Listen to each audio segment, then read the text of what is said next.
The crystalline halls of the Galactic Council chamber hummed with tension as representatives from 1,000 worlds gathered in emergency session.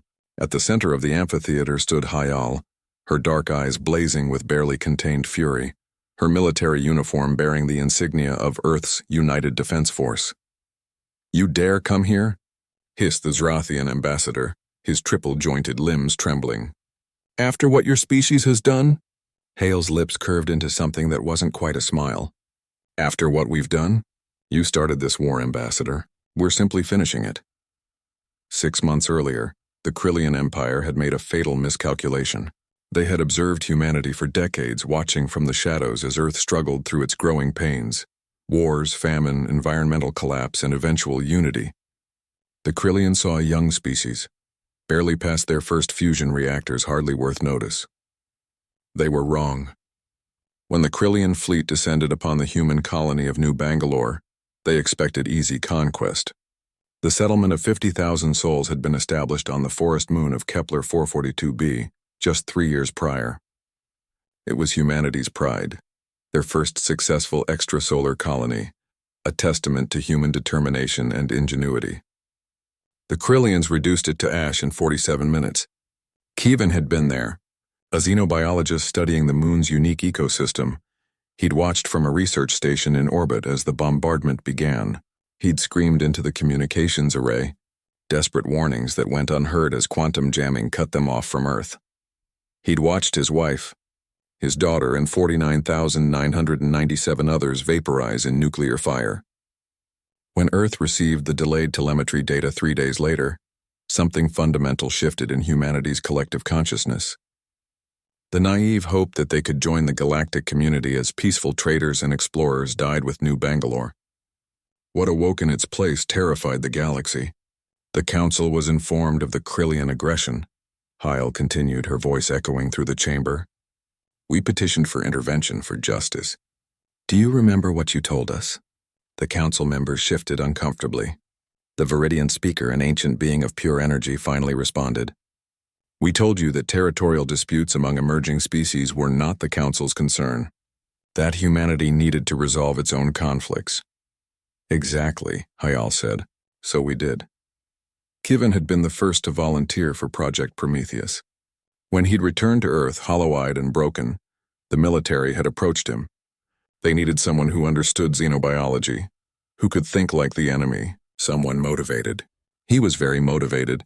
Within 2 months, Kevin had mapped every Krillian colony, mining operation, and military installation within 50 light-years.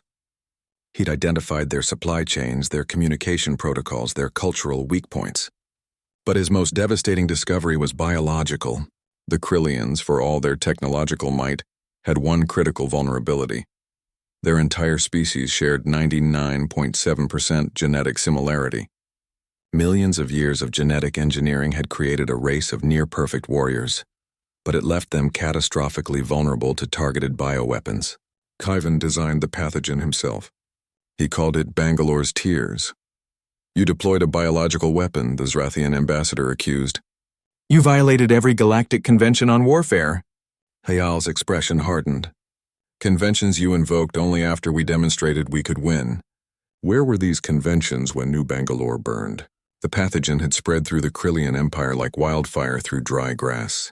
It wasn't lethal. Humanity had drawn that line. Instead, it targeted the Krillian neural system, causing paralysis that lasted exactly 47 minutes before wearing off. 47 minutes, the same duration it took to destroy New Bangalore.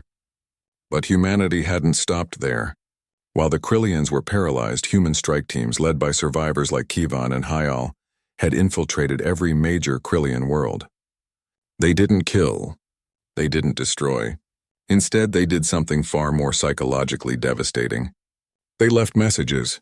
In every Krillian home, every government building, every military installation, human soldiers left a simple holographic recording, footage of New Bangalore's destruction, followed by a message in perfect Krillian. "We could have killed you all.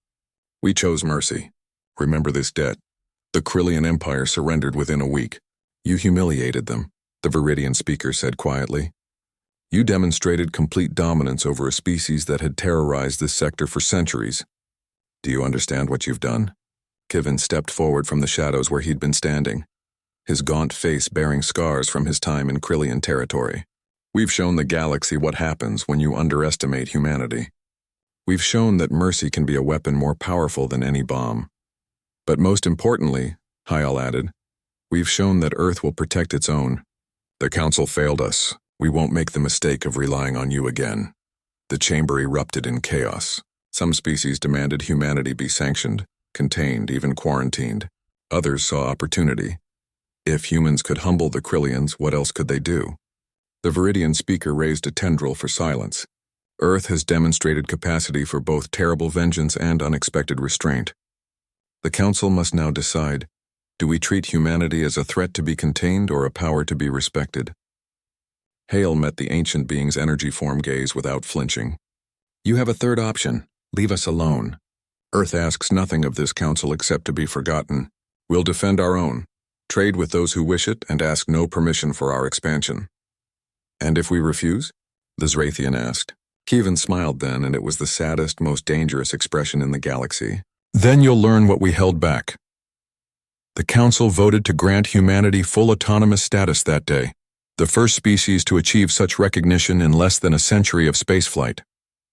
But as Hyal and Kivin's ship departed the Council station, every species in the galaxy understood the truth. Humanity hadn't joined the galactic community. The galactic community had just learned to fear them.